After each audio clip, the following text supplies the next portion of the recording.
I'm pleased to be with you today. We have a little bit of an unusual project to talk to you about. This has actually been going on about 5 years now in the United States. It started as a request from the Department of Defense to the Intel Corporation to come up with some way to secure the electric grid in the entire United States. And this very soon became understood as the impossible problem to solve. It just obviously can't be done. You can read about this in the newspaper. It's the magazines all tell you this can't be done. So when you're faced with the impossible problem to solve, well, you should just do what Captain Kirk would do and change the question to something that's easily solvable and proceed with great. So that's what we've done. We've cheated here. We've taken the problem of the power grid and removed all regulatory constraints. We've removed all culture from the electric power. Coming to the United States, we've cheated. We've set those aside, and that's not necessary as far as what has to do. And I'll tell you how we did this. A friend of mine, Henning Schulzerin, who's CTO of the FCC, was nice enough to publish an opinion that we would never solve our broadband ambitions as far as the United States is concerned without actually finding some way to share the infrastructure of the electric utilities. I sent him an email the next day thanking him for this because that's my project. There's nobody else doing this other than what's going on here.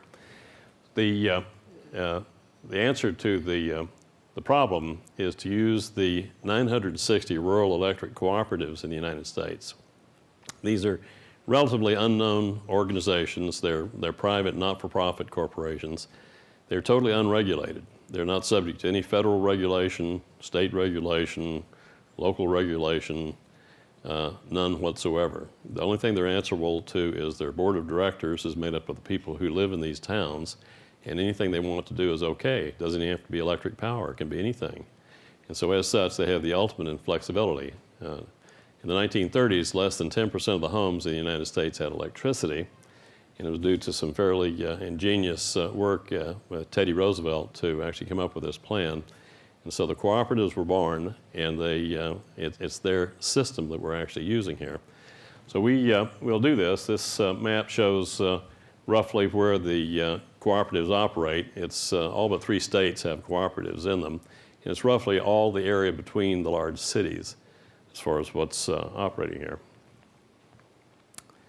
We were asked to come in and work with the national organization. It's a very interesting group. They work at the pleasure of the individual co-ops. And we were asked to come in and given the sole source arrangement to put together the plan for how to restructure the electric grid as far as how it operates in this region. I can't say that this is our idea. This was given to us by the research group at the NRECA. And essentially, they asked us to do 3 things for all of the 960 members collectively as far as what's going on. There's about 42 million people that this covers, so it's a sizable group of people. One was to come up with a real-time mechanism for distributing the control of the electric power to the edges of the grid as opposed to relying totally on the centralized hierarchical system which we've enjoyed for the last 100 years. And so that's step 1, and we'll go into a little bit about how that works. Step 2 was to create what they referred to as a digital marketplace. We now refer to this as kind of a platform of platforms of various applications that would be used to actually operate every aspect of the electric utilities out there. And as it's come to be understood, it's more than just the electric utilities. It's any other provider that would like to provide any kind of service in these particular areas using the broadband infrastructure that's coming together. The third thing was to implement what the Department of Defense asked us to do in the first place and to create a cybersecurity system for the M2M industrial types of processing. It's called the Security Fabric. It's up for the vote to become a worldwide standard, and there's about 70 projects in the military that will actually use this. It uses the Aegis weapon system, the communications system, the most complex weapon system the United States has in its arsenal right now, so we use that to actually control the grid with in this environment.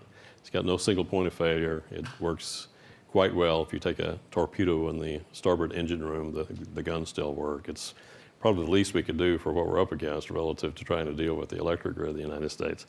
So that's what we're using, and we've started with this. You have to ask yourself the question of who are the what are we doing this for? Well, it has to be for the board of directors. It's the people who actually live out there. There's nobody else. There's no stockholders. There's no federal regulators. There's nothing.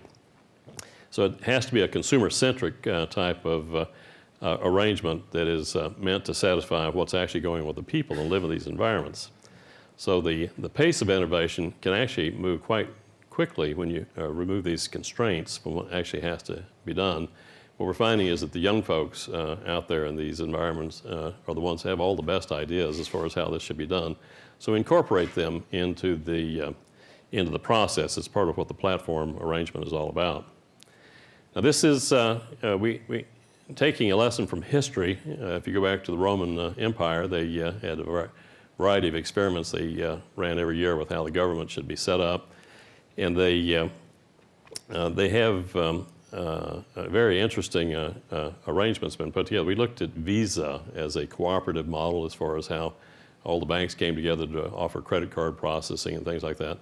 And that was fine. That got things going, but probably we should think about doing something like that. But we looked at what happened to Visa, and they changed. They found that they could not get private investment into a cooperative cooperation, and you need private investment to do this sort of thing. So they converted to a Class C corporation to do that. Well, those of us who are not students of history are doomed to repeat it, so we took an eye to this, and so we incorporated as a Class C operation from the beginning and skipped that 20 years of consternation that takes place while you're trying to figure out how to get investment money into this, and that's very important to how we are doing this. There's not a penny of taxpayer money going into this, but $60 billion come into this arrangement. All comes from private sources as far as what's going to happen. So at any rate, we run Class C. We have boards of advisors, very much the way the Visa organization did. They operate at the local level, the state level, the national level. We even have global interests that are watching what's going on and advising us as far as what should happen. So you have to listen to what they're saying because they are essentially the soul of what this is all about.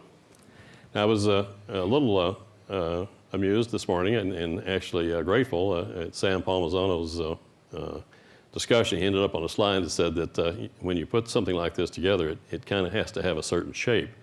There's a physical side and there's a digital side. So, wow, this is good. You've just done the introduction to what it is we're actually doing here. The structure of this organization is essentially, at the top, a bank. It's a Japanese-style keiretsu type of bank that provides all the money for the supply chain as far as all the vendors and other providers as far as what has to happen. We have about 105 companies that are participating in this. It's a very horizontal networked type of organization. Certainly has nothing to do with a hierarchical arrangement, and it works extremely well. We call it a community of practice for those of you who are familiar with this style of operation. So we're doing this. We coordinate all the systems integration, orchestration for the fairly complex things that have to be done. And we take very much an architectural view, a Christopher Alexander type of architectural view as to how to run a complex operation like this. What we've done is we've separated all the physical aspects of what's going off into a corporation over to the left. This is responsible for all the debt, and for all the ownership of fiber optic cable. We'll have over 1 million miles of fiber that goes into place. So all of these physical assets are all sequestered over in this private organization that nobody gets to see. Its only job is to not make profit, but it's to retire the debt from this huge undertaking, and we'll do so fairly easily within about 10 years as far as what's going on. On the right-hand side is the more interesting part for this group. This is our platform of platforms.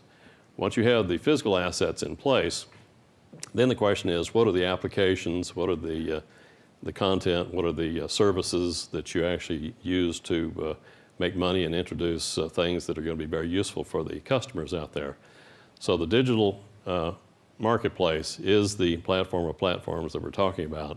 We find that in the various parts of what's going on, it's not just energy. We certainly do a great job of some of this decentralized energy aspects that we're talking about here today. But there's other things that come into the revenue streams as far as what's going on. More revenue comes in from other sources. It has nothing to do with electricity, but it has everything to do with retiring the debt and making this a very healthy thing. So we divided it up into the electric operations. There's a separate subject matter expertise as far as what has to happen there, separate culture. The telecommunications, all the telcos and the like that ride on this infrastructure free of charge as far as what might be done from a capital standpoint. Public sector in terms of the public safety networks, schools, hospitals, this sort of thing. It's all bundled into one group because of their particular way of doing business. In the industrial sector, it's small but growing, and I think we've talked about that a bunch today from some of the other speakers. So these are the 4 different areas where you have expertise to actually promote what this is going to do. Now, one of the things we do from a physical standpoint is we use the electric grid. If you're going to decentralize what's going on, you have to be able to measure it from the endpoints. It used to be you could design a grid and then from central planning, send all your guys to engineering school to understand how to do this, build the grid and hope and pray that nobody changed anything for 40 years. And that worked pretty well for a while if you're familiar with the electric industry. Now with the advent of Tesla automobiles and solar panels on the roof and other kinds of things that are going on, you can't do that anymore. You introduce imbalances and the transformers explode. And if you haven't never had one blow up beside you, you haven't lived. You'll never forget it. It's about a 40-foot ball of, it looks like the Martians have landed and the War of the Worlds has just gone on. And this is happening more and more because you have to balance the electric power, otherwise you blow these things up. So you have to take the measurements from the device. This has never really been done that much before. So we have to put a piece of electronics out there that measures a lot of stuff. We take about 750 some odd measurements as far as what's going on, and we control speeding things up, slowing things down, left, right, that sort of thing, from actual measurements out of the grid, which has never really been done before. We optimize every 2 seconds as far as what's actually going on, so you can maintain an absolutely smooth as glass perspective as far as what the grid is actually doing when you can measure it this much.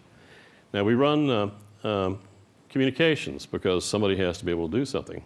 And so you ask yourself, all right, put your engineering hats on, how should we design this communication system? How fast shall we make it work? You have these questions you have to ask.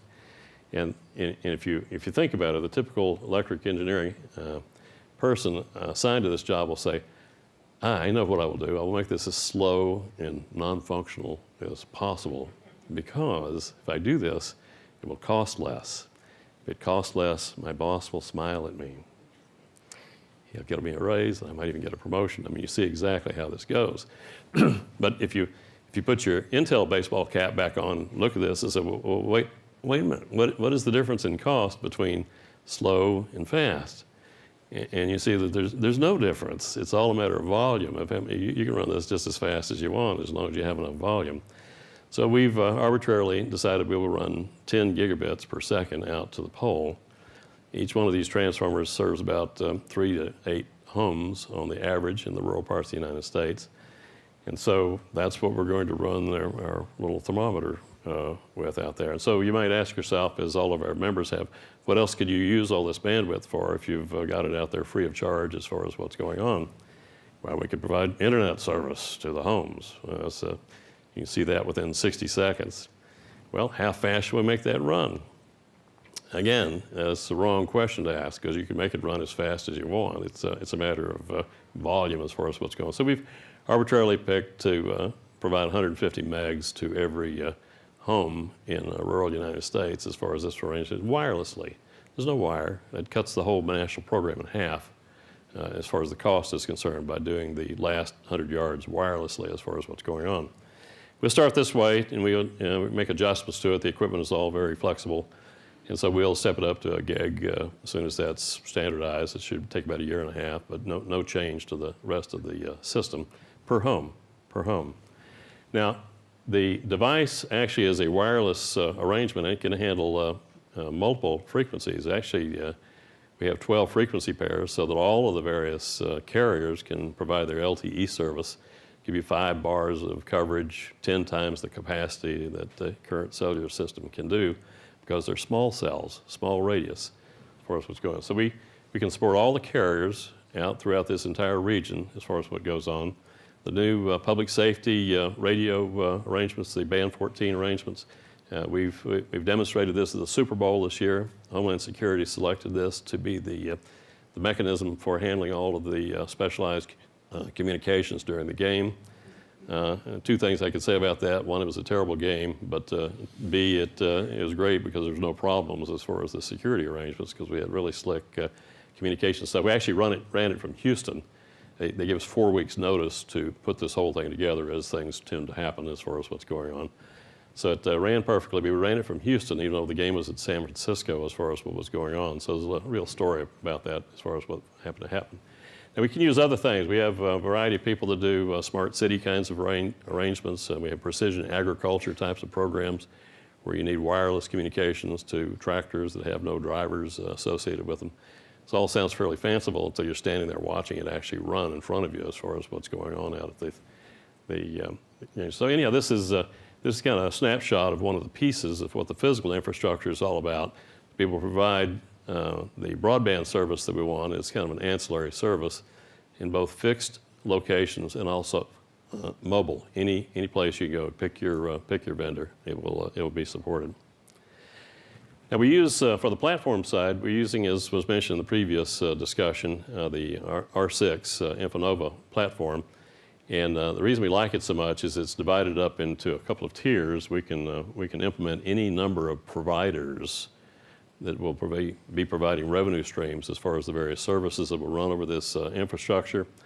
On the other side, you have retail channels and other groups. So sometimes it's a two-sided market, sometimes it's a three-sided market as far as what's actually going on. So it has all those flexibilities. And so we're using this platform to actually enable this.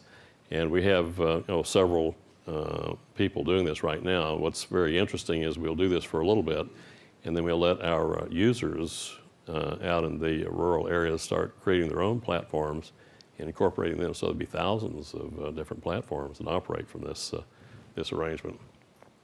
There's about 6, if you read through this, popular thinking is about 6 different models as far as what the various services might be. There's actually more than this, but this is a good starter kit as far as what has to happen in terms of the way to set up the analytics and the other things that have to go on. But we'll have all of these that are provided by somebody in the network. We have in the starter kit, as far as the pilots that are starting to unfold in Texas, we have platform arrangements. I see Patricia in the crowd. The CEO Express is very much a piece of the networking between the people that actually operate what's going on in the cooperative arrangements. If R6, we have a variety of other mechanisms that are useful. This is just the starter kit. We'll add others as they present themselves as far as what's actually running. But we run wholesale communications for all of the carriers. Again, there's no cost for them from a capital standpoint. I'll pick up all the charges. I just want half of the revenue from all their services as they operate. And you would think that this would be ridiculous, but this takes less than a minute for them to decide to do this, because if they have no cost and it's 100% EBITDA, if you're a public corporation, this is a deal made in heaven for things that you were not going to have if this were not out there in the first place. So I have great participation from the carriers as far as this is concerned. We have electric power. We have some very sophisticated stuff relative to what the Agile Fractal grid is really all about, as far as the microgrids that are based around the substations or large buildings in terms of the microgrid that you can make the building out of people's homes. So we have all of these things, but they all look the same, small, medium, and large. That's where the fractal piece comes into what this is all about. And what we find is that you can start this any player you want. This is not something that has to be coordinated as a monster project. You just start putting them in, and as they discover each other, they start working with each other. And as they begin to proliferate, then the true efficiencies as far as operating the grid, the security of running the grid, where you can't actually destroy it at any one single point as far as what's going on takes place. So we have sophisticated stuff, the transactive energy arrangement. Everybody talks about the blockchain here earlier because it's a nifty thing to talk about. It's great until you're starkly presented with the fact, well, you actually have to do this. This is it hurts your head when you hear about it, but then when you actually understand it, it can be explained in 5 minutes as far as how it works. So I have all the people that do the blockchain arrangements as far as the grid. They're all working with me in their various arrangements. In New York, the very famous one over in Austria, there's another, the people that are really good at this are working with us on this. So it doesn't matter that you don't actually understand how it all works. You start and you figure it out as you go along because you got a lot of help, a lot of support from everybody in the industry who wants to make this happen. We have, not pictured on this, these are just revenue kinds of things. We have the ability to, in the design of this is that we put computing capabilities out at each one of the co-ops. Now our computer centers are not quite as shiny as you might imagine. They look like ocean-going shipping cargo containers, and they're really ugly. And as a matter of fact, it's better if they're rusty because nobody wants to see what's inside them. It's great. But if you were to open the doors, you see a shiny data center that's in there, and it's a fantastic system. We use probably 3 petabytes of data storage. We need to do that for the synchrophasers as far as what's running. We're going to use the same computers, blades that are used for the Human Genome Project here at MIT, because we need all the main memory to be able to run the grid at the speed that we're going to happen. So I have all these people working with me to actually make this happen. It's very easy. One telephone call, you get an answer to whatever you want. You just have to have the right telephone numbers and acquaintances to be able to do this stuff. So yeah, we're going to do this. This can actually operate as it comes together as one giant distributed, massively parallel processing system. The folks that make the key software for most of the supercomputers in the world today are on my team. They assure me this will be the world's largest supercomputer once it comes into being, because you can run it as one system if you need it for the analytic power, but then it operates as individual fractal pieces if you get cut off, and it works just fine as far as what that's all about. It'd be the world's largest big data repository. The Seagate people assure me of this. This is not something we're trying to do. It's just is a fact as far as how much has to go into the grid. So anyhow, this is what this is all about. So we're going to, in interest of time, I want to show you a couple of things and maybe answer questions for you. But we have a series of different strategies that have been proposed by various people in this room as far as ways to enter the market, and it's the virality of how this works is great, because the co-ops are all we're cheating again. I mean, their survival depends on them being able to talk to each other and help each other. So the cooperative arrangement is not what you'd find in normal industry out there. This is inherent. If you say something one day, then you'll have 400 or 500 people the next day, CEOs, that will understand exactly what's going on. So the good news and the bad news is we'll have instant communication throughout the entire network of all the things that happen. I say it's good news if you do something good, then the next day everybody knows about it. The bad news, if you screw up, then the next day everybody knows about it. But that's the price that you pay for the speed with which you have to operate. So we'll go through different stages. To make this work, we think we're pretty smart, but the reality is that doesn't make any difference. What you have to do is go out and work with each of the different groups, and you have to solicit from the community. What are your aspirations? What would you really like? Where do you see the town going? And you talk to the mayor, you talk to the high school principals, the people out there, the students, where you get all your good ideas as far as what's actually going on. So there's an evangelism, an empathy stage that you go through to do that. And you're listening with an educated ear, but you put together only those things that they said they wanted. You give them a little prompting as far as a couple of things. But they feel like this is their system. And indeed it is, because you can put an individual's name on every single feature, and these people live there. So this is where we are. You have to verify through actually operating it that they may have said that, but they didn't mean it. So you have to be able to measure what they're actually using through the stickiness stage. And once we're sure that it's the proper thing, we'll have all the design patterns in place, and we can move like wildfire to do this throughout the rest of the United States. We'll have a start probably once a day, a new utility somewhere in the United States as we get going with this. But you have to prepare for this kind of arrangement. You don't start this way. That's about a year into it before you can run at that particular clip. So we'll do that.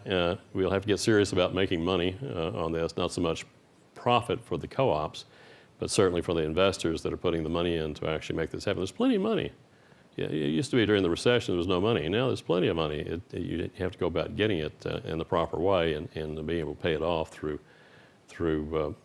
solid management execution. So anyway, this is what we're doing. We're going to have a we're going to have an incubator system. We're trying to figure out how to do the training of what's going on. And traditional classroom training, of course, doesn't work in this kind of environment. But we're going to set up a constellation of incubators as far as this is concerned.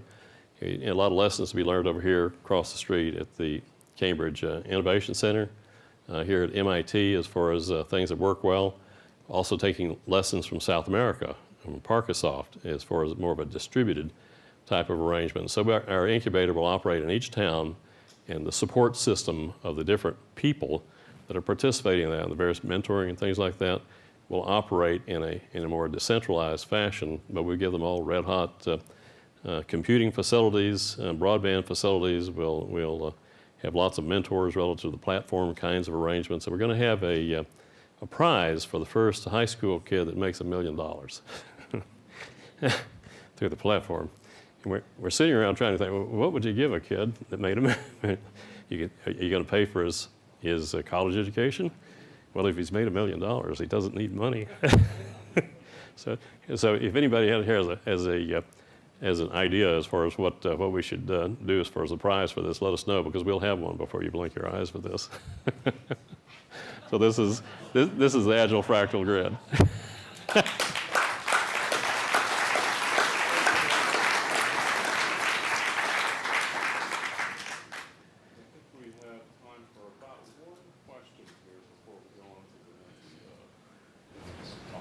Questions? Well, I'll ask. Yeah, back to back. Huh? Thank you for the presentation. Feels like quite a few of the platforms can just back and go right now. Right. Good. This is the invitation. Everybody in the room participate. What bottlenecks do you see? You talked a bit about adoption with smaller townships and stuff. But what are the major bottlenecks for this project? Is it hardware still, or is it mostly just adoption? Well, the truth is, if you're going to implement over 1 million miles of optical fiber on this project, this is more mileage than either AT&T or Verizon has in their network today. Now, it's out in a part of the United States where they don't want to put any optical fiber in, so there's no competition or anything like that. They love this idea. But the build-out of the optical fiber is the long lead time item. What we're doing is substituting very high-speed wireless connections to get started, because what you have to do is to get real start and have real user feedback on do you like it or do you not, or what's going on, or that sort of thing. You got to do that in about 30 days. And we can do this in 30 days as far as what's going on if we don't have to lay the fiber. Now, while this is going on, we can use all kinds of stuff, but it might take 7 months to build out a particular area with the kinds of fiber we're talking about. So get it going, get the platform operation, getting all the user feedback, all the enthusiasm, and all the blood circulating, and take your time about getting the fiber in place. That's the bottleneck.